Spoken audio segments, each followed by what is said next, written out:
I'm Alex Radcliffe from Board Game Co., and this is Two Back and Not Back, where we're going to go through a variety of crowdfunding campaigns, talking about the games, the campaigns, the stretch goals, the pledge levels, all of that and more. And yes, it is not Monday today. It's Friday. It's Friday right now, which means our next Two Back or Not Back will be going up on Monday, hopefully, if things go well. That's only 3 days from now, which means this is going to be a very short Two Back or Not Back. It's going to be covering the games I was going to cover this past Monday, except I had a blackout, not a power outage. For full clarity, to avoid any confusion, I had a power outage Monday morning. I woke up 7 a.m. and didn't have power for like 3 hours. So by the time I had power, I had other things I needed to be doing. There was no Two Back or Not Back this Monday morning. That said, it's a short one anyway. We have like 7 campaigns to go through. It's going to be a pretty straightforward video, jumping through all these campaigns, and then of course saying goodbye, and we'll see you again in 3 days with another Two Back or Not Back. With that said, let's go ahead and start off as we usually do with the Cult of the Now. Cult of the Now is Santorini 2nd Edition, which I put up a review this past week. I love Santorini. The 2nd Edition is a nice step forward. Not essential in my opinion. Like if you have your original, you are fine. There's nothing essential here. But a nice quality of life change or adjustment. It is, 10 years later at this point, or somewhere in that range. Is it 10 years later? Maybe it's 7 years later. It's some amount of years later, but suitable enough that for a game this good that has stuck in my collection since I very first got it, is well worth a small, cleaned up new edition of it. Although, of course, Riddle of the Sphinx is going to be where the real interest in the new stuff is going to show. I should cover that for you at some point. Anyway, it's our Cult of Now. Get a game now. That's available now. You don't have to wait a year and a half. You don't have to worry about tariffs, the state of the world, whether you care anymore, all of those things. This is our Cult of the Now. With that said, we're going to go ahead and start off with our Board Game Adjacent. Board Game Adjacent is CharCon 2025, the West Virginia Gaming Convention. This is CharCon. CharCon is celebrating its 20-year anniversary. So is Origins, for that matter, I think. Is Origins 10 or 20? They're both doing, there's lots of anniversary stuff happening this year. I will be at CharCon. I will be at Origins. I will be at Gen Con. I will be at PAX Unplugged. I'll be at all these places. But the point right now is I will be at CharCon I'll be at Dice Tower East too. Dice Tower East, that should be fun. So you get to play games instead of just like, you can play games all the other places. In fact, you can play games at CharCon. Back to CharCon over here. I'm going to be at CharCon 2025, July 11th through 13th in Charleston, West Virginia. They are celebrating their 20th anniversary edition, 20-year anniversary. I'm so used to covering board games that I have to say edition at this point. But go ahead and celebrate 20 years with CharCon. This is their crowdfunding campaign. It is not the only way to buy a ticket, but they do give some specials, discounts, things like that. So if you do want to get in on the early support over here, this is the way to do so. There's going to be a lot of other various people, and there's going to be people there. There's going to be people there. Check it out. Check out the campaign page. See if you're interested in going. CharCon, West Virginia, July 11th to 13th. But from there, we're going to dive into our, 1, 2, 3, 4, 5, 6, 7, 8, 9, 8. 8 campaigns to go over today. Not a lot. We're starting off with Hubworld Aidalon. This is going to be ending in 4 days, 1,700 backers, $290,000 raised from Earthborn Games, the people who did Earthborn Rangers, and they are back with Hubworld Aidalon, which, by the way, this is like supposed to be like kind of a little bit Android Netrunner inspired. Keep in mind the team behind Earthborn Games is the same team who ran the stuff at Fantasy Flight, so they definitely have that, knowledge and industry experience over there. But Hubworld Aidalon is their newest venture into, another game outside of Earthborn Rangers, which has been incredibly well received. And Hubworld Aidalon is going to have you taking on these, head-to-head game of trying to be the first person to break into taking 3 of your opponent's something or other. Your 3 agents. You must secure 3 agents from your rival before they do the same. But basically, you have that kind of head-to-head lane battling system that Android Netrunner did. This is not Android Netrunner, to be very clear, but it definitely has inspirations from Android Netrunner, and given the general critical praise that Earthborn Rangers has received, that's usually a good starting point to being a bit more confident, because this is not the first time we've seen games. Even just like a week or two ago, we were talking about a game that was inspired by Netrunner, but this is from the team who definitely has done incredibly well with Earthborn Rangers, which makes me a bit more confident that this will be something very good, although I don't know exactly what that very good will look like at the end. I played Android Netrunner way back in the day. I don't remember much about it. I remember the corporations, you had the runner. I remember the idea of like freezing lanes, trying to get past. It was very, very well done. I just don't do a ton of strong 2-player head-to-head games like that. But I am intrigued.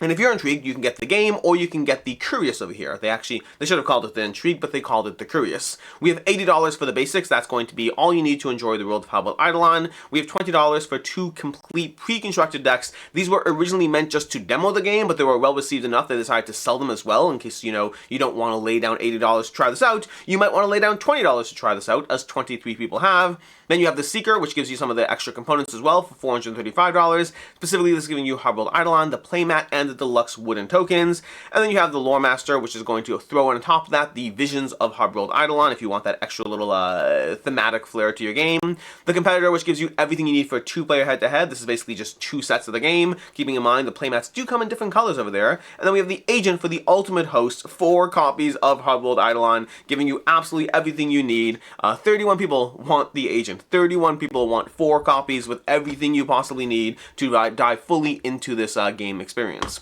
But with that said, there's also optional buys over here if you want to get anything individually, and then shipping. Shipping's going to run you $17 for the basics over here, and then $27 for the Agent. Obviously, not every individual pledge level is broken out, but that's the general idea. As far as tariffs, they basically cover, hey, tariffs are likely to be very minimally impacted on this because they are producing this in, I believe they said US and Germany, or US or Germany, but that means that they are less likely to be hit by the tariffs right now that are primarily targeting China, not exclusively, but primarily targeting China. They are less likely to be hit by that. This is a good time to note, most of the campaigns we're going to see today are all trying to run the campaigns based on the current information of what's going on. There's no guarantee what's going to happen in a month, in a week, in 6 months. There's no guarantee that China will be as bad as it is right now, and there's no guarantee that the rest of the world will be as, I hesitate to use the word good, but not as negatively impacted. Like, everyone has a tariff right now, but like there's less tariffs as far as the rest of the world, and that may or may not be true in a year when these campaigns are delivering. So they don't really make guarantees, but they just say, hey, we'll likely be less affected, but it's not a guarantee that you'll be completely unaffected, and if there is a tariff, you will be charged that as a tax. So they're saying, hey, if there are tariffs, whatever the tariffs are, we are passing on that cost, but at least the good news is, not in China, so where the pressure seems to be, they won't be as impacted by. And that is Hubworld Aidalon from Earthborn Games.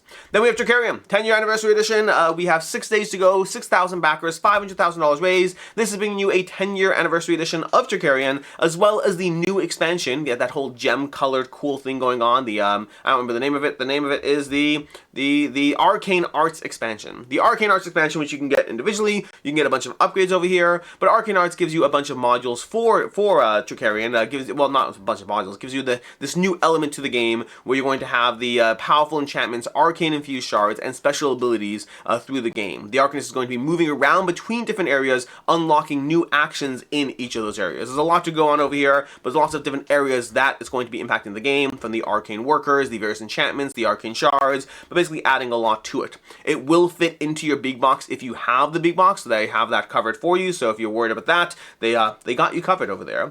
Past that, we have the Arcane Arts expansion for $29. Oh, and Trickerion, I didn't really cover this. Trickerion is a worker placement game where the basic premise is you are running a magic show. So you're trying to run a ton of things, manage a ton of stuff, manage the various tricks you have, place your workers in the right locations to grow your tableau, to run your actual tricks. I played this one time way back when. I've been meaning to play it again ever since because it was a very fun experience, but I haven't gotten back to playing it ever since. But I hope to do so at some point. But we have $29 for the Arcane Arts expansion. We have $40 for the upgrade, for the anniversary upgrade pack, which is giving you the anniversary edition large coins, the 4 custom standing pouches, and the alternate art main board, as well as the secret workshop promo card. And then from there, that's it. That's all they have. They have more stuff that will be available. Oh no, here we go. The anniversary. I knew it was something else. We have the anniversary edition of the game for $170, which includes the base game as well as the Arcane Arts. Basically, the full all-in if you want the big box everything in the campaign. And that is what we have for them over here. We have for shipping and tariffs. Shipping is going to run you depending on where you are. The US looks like around €9 up to €18 depending on the pledge that you are getting. But then they have the tariff surcharge over here, which is the potential tariff surcharge you're looking at, keeping in mind that this is only potentially there. They basically cover, where I just skipped past it, they basically cover, hey, at this time of this launch, 145% tariffs, but that's going to have to, we're going to have to pass that on to backers, but we are hoping that that won't be the case. So they kind of show you what you might have to pay as a US backer, but not a guarantee guarantee. It just kind of depends on what's going on when this delivers, which is not anytime soon, and there do seem to be hints and rumblings that tariffs will not be the exact same way that they are right now, which is almost a guarantee. The only question is what they actually end up looking. That we have no idea, which is why most campaigns today are kind of taking, I would say the majority of the campaigns we're going to cover today are taking a wait and see approach, but with the if they're still here, you're going to have to pay something for it. How much that is going to vary campaign by campaign.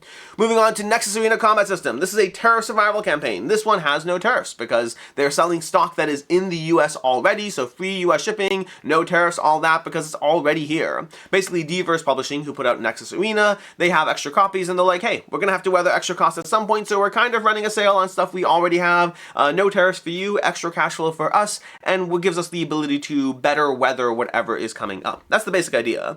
Nexus is a combat arena game where you're going to throw people into various rotating blades of all kinds or fire pits, ways to basically just destroy everyone in this combat battle, and they're basically just running a sale. We've covered their campaigns a lot in the past. They do a lot of like these small campaigns with something else new, so I'm not going to heavily go into the actual game itself. It's arena combat with lots of rotating blades and fire. That's the basic idea of the game. But outside of that, they have the Chaos Bundle for $120. We have the print and play for $25, and additional extras over here for STLs and aluminum coins. This is kind of giving you the visual optics of the death board. It's the death board. But outside of that, there's no tariffs on this one. They're just basically running a sale on currently available products. So I'm not spending a lot of time on this one, but if you are interested in this, it is both helpful to them and gives you an opportunity to get something that definitely does not have tariffs on it.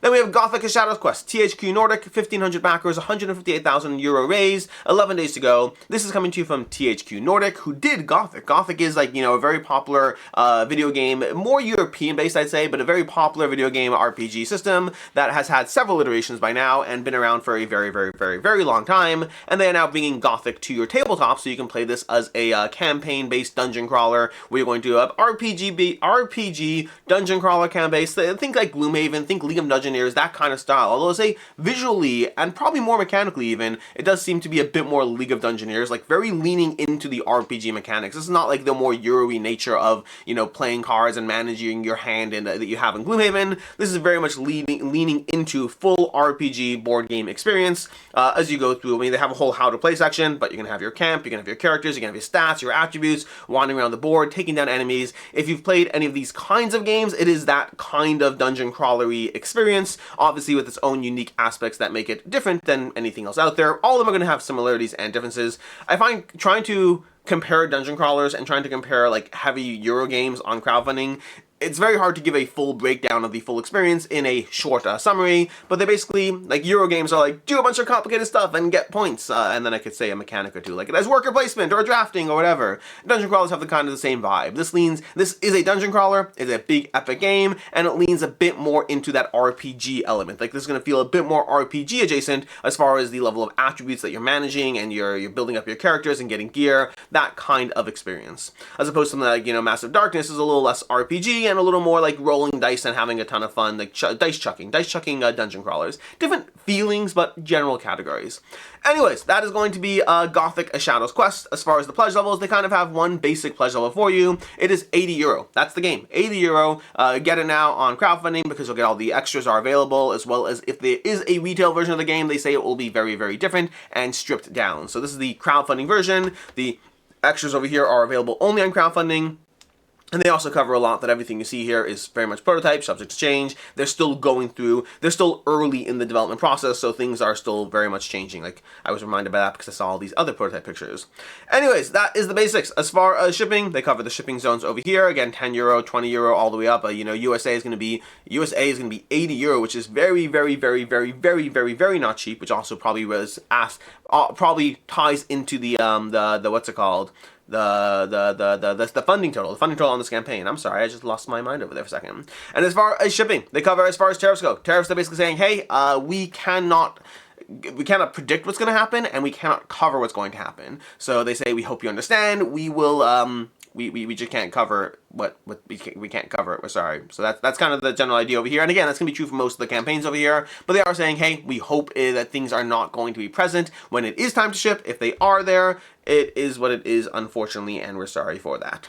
That is going to be Gothic: A Shadow's Quest. Then we have Starclash, an RTS-style sci-fi strategy game for 1 to 8 players, 81 backers, 12 days to go. Starclash is, well, we'll talk about my opinions on it. Before we get to that, Starclash is basically a RTS-style game. Take control of a faction with its unique abilities, units, structures, all of that as far as how it works. Then you have some general ideas how you're trying to actually, area control, score points, and, scoring points at the end of each round. You're trying to basically be the first person to score 5 points in the game, and you're trying to be in control of these various nexuses on the board in order to actually do so. But you have to manage your units, you have to manage your economy each round, you have to manage your income, producing, your actions, all of that as you try to build units, build structures, and tactically outmaneuver your opponent while dealing with the occasional random things that might happen in this RTS style game. That's the basic idea of it. Very chip based as far as your all units are being managed by chips. But that's it. There should be a gameplay somewhere. There's a playthrough video over here, which I believe this is my playthrough video. Let me just double check over here. Let's see. Let's go through it. I think this is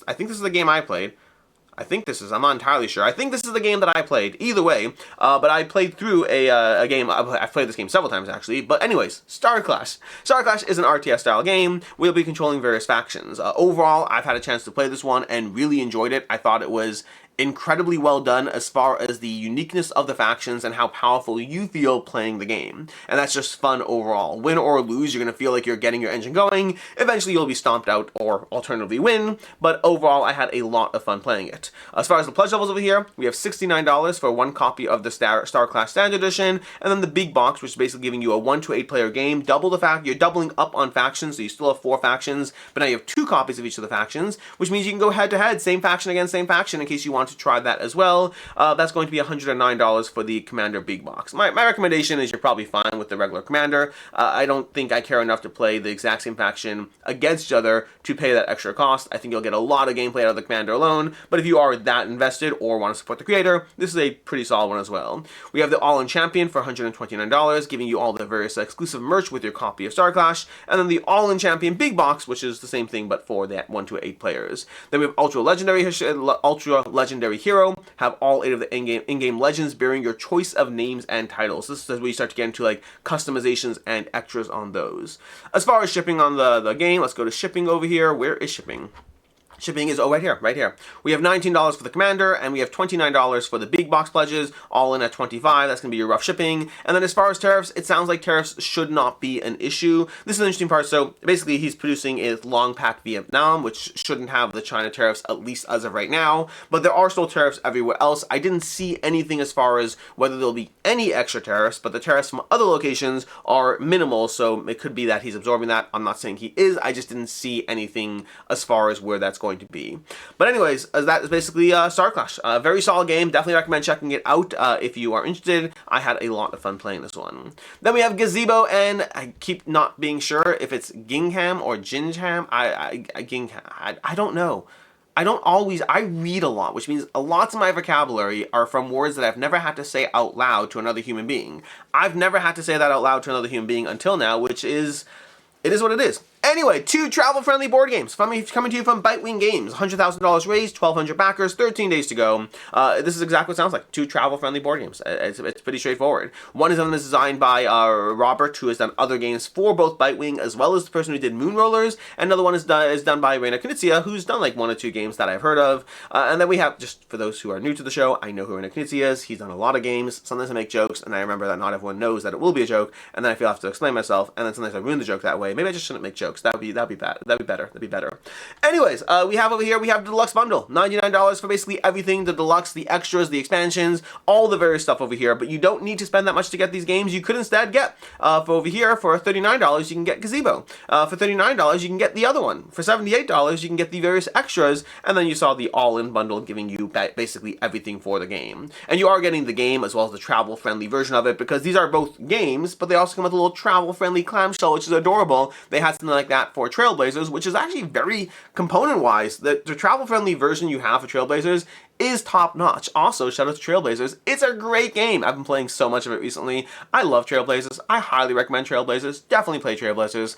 Anyway, as far as these two games, we have Gazebo, which I believe is a re-implementation of one of Reina Knizia's earlier titles. I don't remember which one, but this is place premium dominoes onto a shared garden map to create and claim nooks and compete over patios. Basically, you're placing your dominoes down. As you place them, you can both create little nooks as well as potentially steal little nooks from your opponent. Very much a tactical abstract game, very much in line with Knizia's type of games. Then we have from Robert, we have a trick-taking inspired game of Confection Connection. That's such a Oh my gosh, I love that. I love that terminology, Confection Connection. You're going to be positioning your queens around the picnic blanket and deploying your ants to connect sweets and claim the stockpiles they create. Very much trick-taking inspired as far as the gameplay style, but with more of a physical presence on the board as far as opposed to just you're managing your hand. That is basically the games. We have two games. There's deluxe components over here. There's expansion maps for the Gazebo expansion. You have additional maps over here. You have the travel-free cases, which again, these are very solid. If you get these, I don't think you need them if you're not going to travel with it, but if you are going to travel with it, these are very nice containers. The quality, well, I can't say these are. The Trailblazers one was very nice component quality. If these are similar, like these are not some small little fluffy bag, whatever it is, they're nice. They're very solid. Anyways, that's basically what you got as far as the games. There's also some deluxe components as well, but that is everything, which means we go to shipping. Shipping over here is going to be $4 to the USA for 1 or 2 games and no additional charge for extra games. And then as far as tariffs, they basically say, hey, tariffs, same idea as what we've said today. If they are still in place, you will have to pay a price. Price will be roughly $4 per game. We hope that they won't be in place. So this is kind of our statement to you to know what to expect, but we can only tell you to know what to expect based on the things that we don't know what to expect. But if the thing that is right now is the way it will be in the future, then this is what you should expect. But if the thing that is right now, as we expect, will not be the way it is right now in the future, then there's nothing that you need to necessarily expect, but there will be tariffs. If there are tariffs, you'll have to pay the thing that we didn't expect there to actually be. That's the general idea of this over here, all the campaigns. I'm not poking fun at them, I'm poking fun at the general nature of everyone trying to dance around the language of something that no one expects to be in place, but they still have to warn you in case it is. Speaking of things you don't expect to happen, this War of Mine, 2nd edition. This is, and I'm not referring to like in the game. If you play the game, I mean, I guess you should just expect bad things to happen. Expect bad things to happen. This War of Mine, critically acclaimed game from Awakened Realms, one of their first games, 7.8 on Board Game Geek if I remember correctly, but very, very well regarded as an incredible solo experience. Before I scare you off, it is playable multiplayer, generally is recommended best at solo play, but hey, if you want to dive into it 2 players, you'll probably still have fun according to the BGG little chart where they tell you recommended player counts. People still have fun at 2 players, it's just recommended as a solo game. This War of Mine is a dark look into, it's based on the video game first of all, based on the video game, but it's a dark look into the general survival nature of war, where you have a hard time dealing with all the bad things that happen because war is not great. This game, like I think there's a quote from Tom Vassell on the page somewhere about how it's like basically an art piece. This game basically is an art piece. It's one of those weird games where I massively respect what the game is while also saying it is not for me. Because I've played this War of Mine and it is not the kind of experience I like, because you go with that survival nature of I'm going to try to build up my base, I'm going to try to venture out into the night, I'm going to make these narrative choices as far as what I do, whether driven by my need to survive or driven by my need to save others. Like there's moral quandaries in this game, there's practical quandaries as far as how you're going to, what resources you're going to gather and what you're going to do. There's times where you have to not engage in something bad happening, like so you'll see some poor person, like some homeless woman being attacked by a bunch of soldiers, and you have a choice. Do you take the wood you just found and go back to base, or do you step in and get involved? And that is like, that's a ramification. Like this game is an art form because you can just go back to base with your wood and you'll be a little better off, or you can get involved, and yes, there might be a benefit to getting involved, but sometimes the benefit is just you feel better about yourself as a person, because if you get involved, someone's going to get shot, you're not going to end up with your wood, and now suddenly you have someone who owes you a favor, but at the cost of needing more medical supplies and just having a harder time surviving. This game really throws you into the dark grittiness of war, both mechanically and thematically, and I don't love that. I appreciate it. I appreciate it as an art form. I think it's tremendous. Like, you play this game, again, that the frequency in which you have to make a choice where you feel like a bad person for making the choice you make, but you feel that that's the best way to survive, and you genuinely feel bad about these fictional characters that don't exist, that you didn't step in to save. There's a lot of things like that happening. And that's just not just about the moral quandary. Sometimes it's about the nature of just, you know, you manage to get everything you need, and before you know it, there's a fire showing up in your base, or something, the roof collapses inwards, or a patrol passes by. It's not always about choices. Sometimes it's just about the fact that life sucks and you can't plan around the future the way you would want to. So, if you ever wanted to appreciate, this life a bit more, play this War of Mine. It'll tell you just how bad things could be instead. But anyways, that's the game. That's the game. It's well liked. It's really well liked. I just don't like that from a gameplay standpoint, from an art form standpoint. Chef's kiss. From a gameplay standpoint, I want to have fun, not feel like the desperate beatdown of survival. That said, they are back with a deluxe version of the game, so that when you go through the misery of the experience, you can at least look better on your table. But that's basically the idea of the second edition of this War of Mine. It gives you a deluxe edition of the game. There's two main versions over here, as Awakened Realms tends to do. We have the €65 standard edition, and we have the €95 deluxe edition, giving you here's the breakdown in differences over here, so you can see the standard components in both, and then you can see standees versus meeples. You can see dual layer boards? Yeah, dual layer boards versus single layer character trays, things like that on the campaign page, showing you the basic breakdown in the two editions of what you're getting for that additional €30. Outside of that, more stretch goals. There's the original campaign stretch goals, there's new stretch goals, there's all these cool miniatures and new poses and all that fun stuff. So it's all the deluxifications. There's more scenarios. So if you go through, basically Awakened Realms is doing that thing where they add something new every 2 days. A lot of that stuff is going to be more scenario content, more deluxification content. I'm just going to scroll through the page because there's a lot to go through over here, and this is a long page. Let's scroll down to the pledges over here. That was up to the pledges. Did I scroll down to pledges? I scrolled down. It's a campaign page. It's very long. Anyways, we have over here, we have the €165 Survivor Pledge. This is giving you, a lot of stuff. It's giving you all the original first edition expansions, the expanded instance, the Forlorn Hope, Companions Pack, Rebel Die, all of these things over here for $165. Then we have the basic 65 and 95 options for the basic, here's what you got over here. And then we have the Veteran Pledge for €350 all in. This includes a ton of stuff, including things you don't need at all, like this diorama over here. It's basically everything. This is hey, I love this War of Mine. I just want it all. I don't care. You have just extra stuff. This is cool. This is nice. If you like this War of Mine, it's great to have. If you aren't super invested, 948 people. Oh my gosh, 948 people are all in on this game, which is cool. I'm glad people like it. Anyways, outside of that, we have the stretch goals again. This is showing you the individuals, the new characters, the new scenarios, all that stuff over here. The last broadcast scenario and Malak character, things like that. And then we have the various add-on upgrade packs. So we have upgrade pack for owners of the first edition. So this is very relevant if you own the first edition, if you want that. We have the companions pack, the expanded instance, basically all the things you get in that deluxe giant bundle. All these individual if you want to break it down by whatever whatever customization of different things that you're looking for. That is the basic idea. Sundrop, of course, will be an option as well for an additional charge, but then from there we go to shipping. Shipping is going to run you, depending on where you are. Let's say if you're in the US, you'll be looking at €16 to €46. That little asterisk is basically saying, hey, tariffs are also something you need to factor in. Price listed in the US backers does not assume any extra costs in regards to current tariffs, as we are looking at them as transitory. They're basically saying, hey, we are not listing tariffs here, but because we think that they're not going to be here. We think they won't be here when it's time to ship. But it is covered under stable pledge, which basically means that if the final price changes by more than 10%,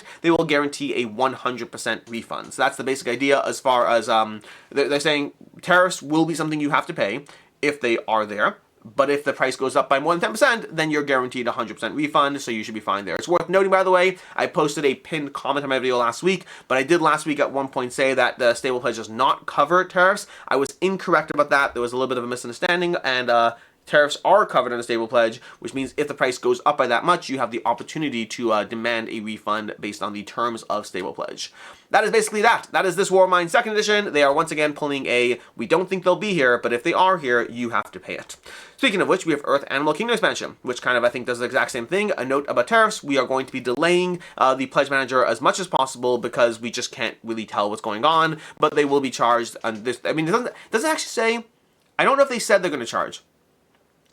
I don't believe that they said they will charge. I think they just said we will be delaying the pledge manager. I could be mistaken. I don't recall seeing on the campaign page that they said they'll charge, just that they're delaying things. They're delaying pledge manager so they don't have to deal with that decision, which to me makes it sound like you might have to be charged, because if you weren't going to be charged, there would be no need to delay the pledge manager because that cost wouldn't be necessary. So it sounds like if there are tariffs, you will have to pay them.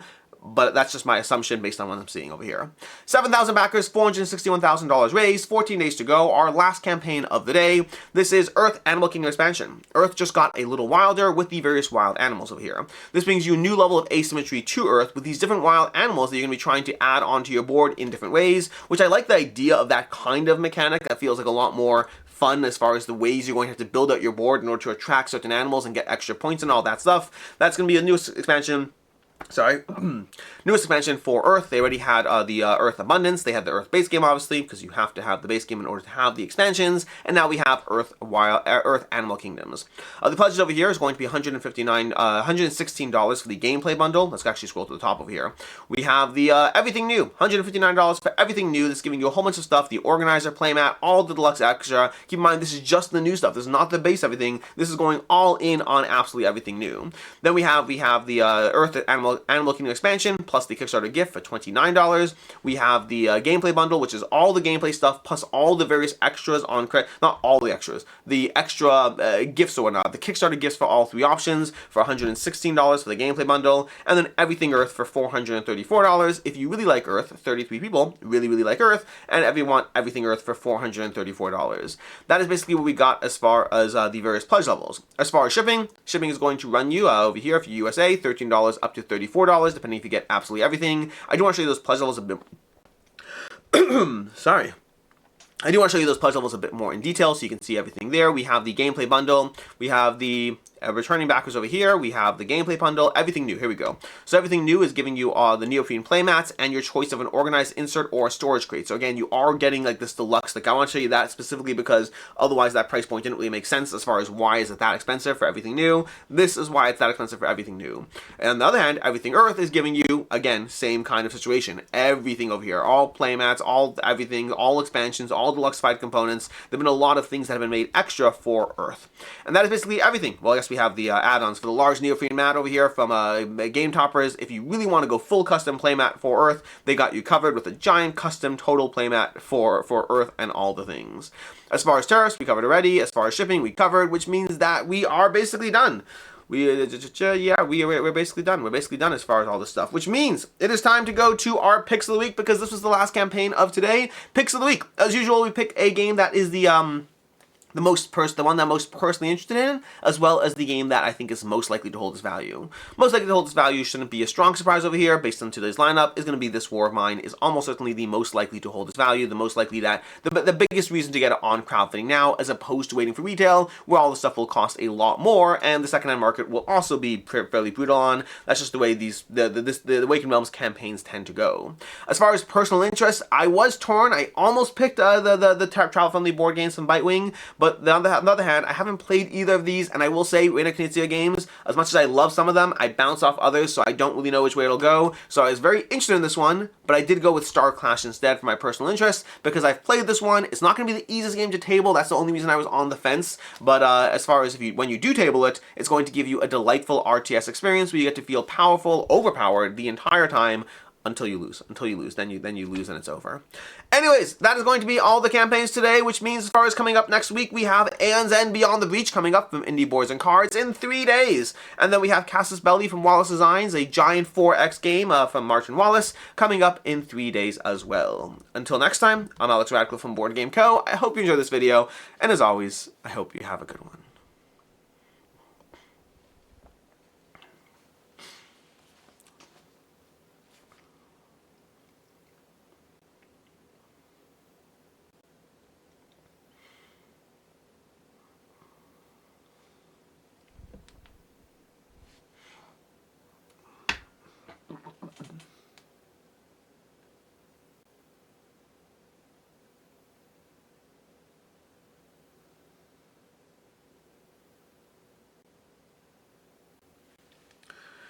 You know, if I had 50 cents for every time I've failed a math exam, I'd have $6.30 by now.